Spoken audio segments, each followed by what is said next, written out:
Hi and welcome to my channel.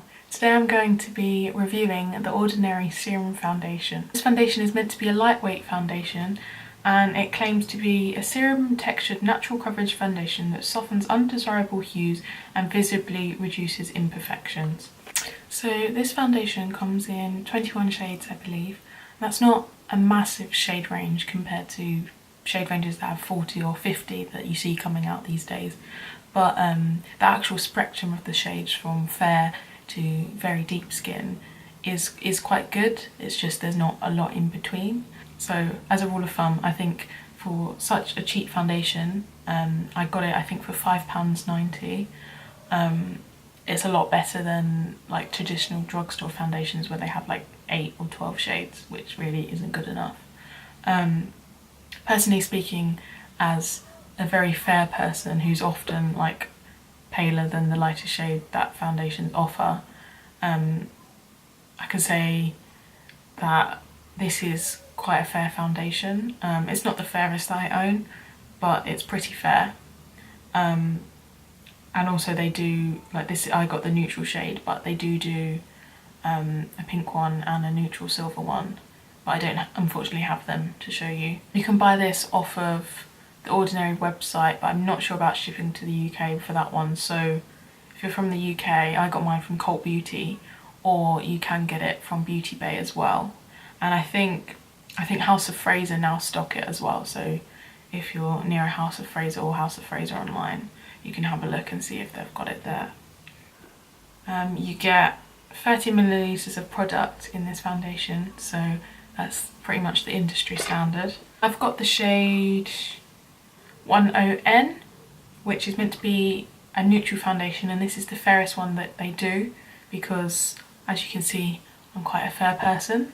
And I will include some swatches next to some other popular pale foundations that I own. Okay, so just for some reference, the swatch furthest to the left is the Ordinary foundation, which I'm testing in the shade 1.0N. Next over, we then have the NARS Sheer Glow Foundation in the lightest shade Siberia.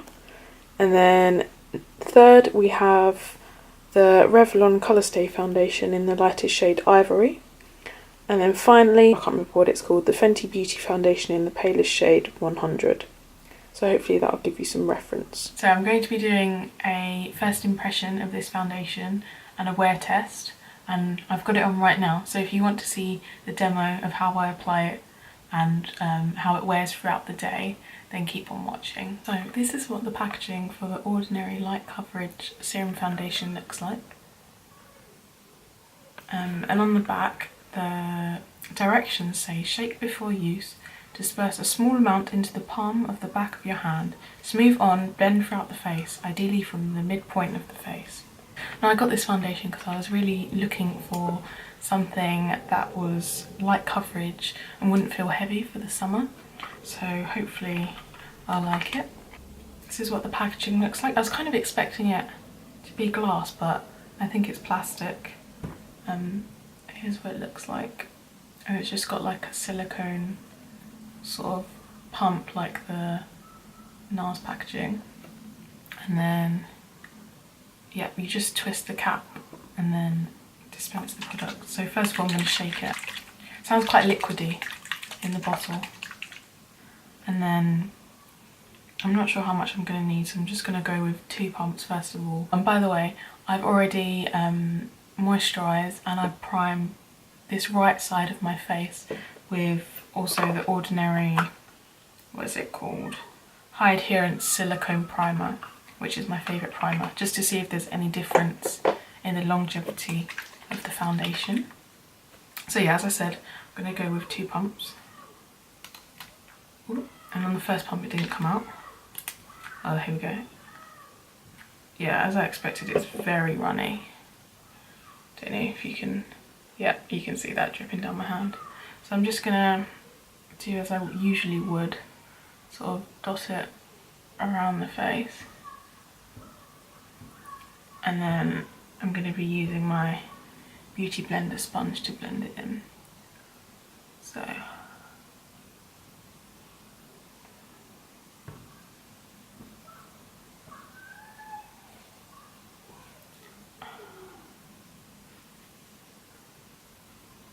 So this is the non-prime side that I'm doing at the moment. I'm going to go in with some more because it hasn't covered that much.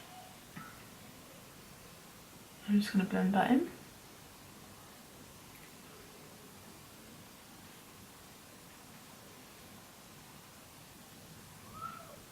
Right, so far so good. Now I've used up them 2 pumps on this side, so I'm going to have to go in with another 2 pumps for the right side. And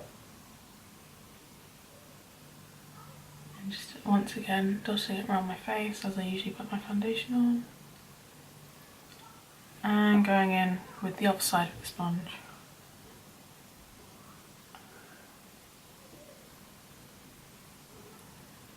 If I'm looking down, it's because my mirror's down here.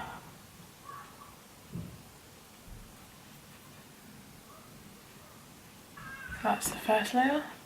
And then once again, going in with a second layer, which is what I've already squirted out.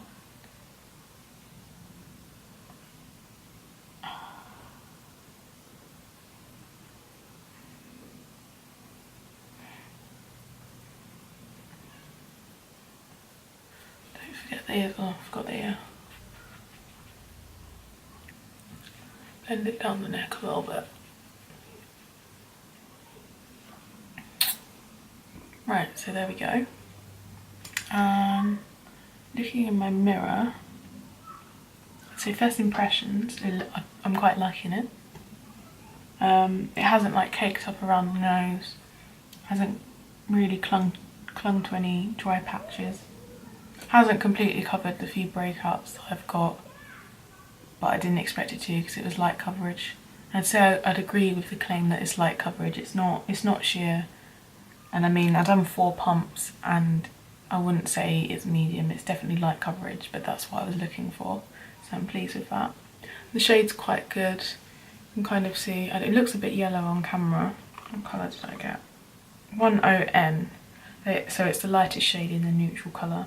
I think they also do 10P, which is a pink tone. And they do 10NS, which is neutral silver. I'm not really sure what neutral silver was meant to be. So I went with the N because I do have quite a neutral undertone. But I'd say this does look quite warm. I wouldn't really say, I can get away with it, but I'd say it's like neutral warm. Like you can see it's quite yellowy compared to my neck. But it doesn't look as different as it does on camera. Like it matches in quite well. It's quite a good colour for me because I'm very pale. So as you can see, it's nice and light coverage. You can still see all my freckles, which I don't mind. It's not clinging to any dry patches. You can still see the few breakouts, scarring that I've got, but I didn't expect to cover it. And I'm gonna put concealer on that anyway, but overall, first impressions, I quite like it. I'd say the finish of this foundation is quite, I'd say like a satin matte. Like it's not, I don't know, it kind of looks dewy on camera, but in person, it's quite, it feels quite, like it's not tacky to the touch.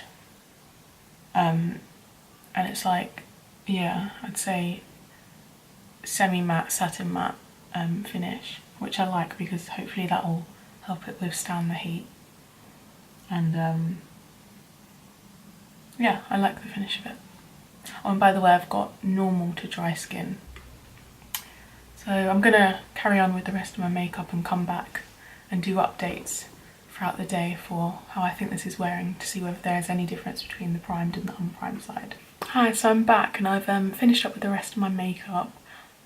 Most of my makeup went on pretty well, although I would say the powder sort of, this might be a foundation that's a bit better without a powder, if you don't need a powder, because I think it has sort of, I don't know, not necessarily clung, but it's made it look a bit powdery.